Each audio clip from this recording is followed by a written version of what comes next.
Mendekati akhir Januari 2018, penjualan motor Yamaha di wilayah Sumsel dan Bengkulu melampaui target, yaitu sebanyak 4.000 unit dari target yang ditentukan sebesar 3.500 unit per bulan. Pencapaian ini tidak terlepas dari minat konsumen terhadap model motor baru yang dikeluarkan Yamaha di tahun 2018.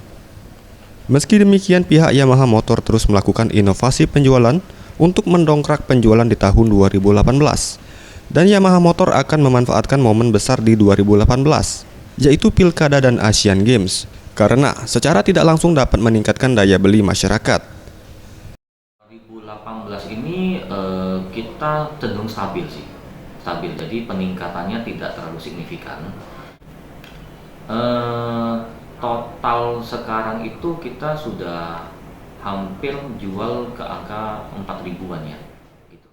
Hingga akhir 2017, penjualan motor Yamaha mengalami kenaikan hingga 30% dibanding tahun 2016 atau sekitar 16.000 unit motor. Kenaikan penjualan ini disebabkan oleh perekonomian yang mulai membaik dan juga karena tren ojek online. Sementara untuk mayoritas penjualan masih didominasi tipe Matic dengan 75 hingga 80% dari total transaksi. Tim Liputan Sriwijaya TV.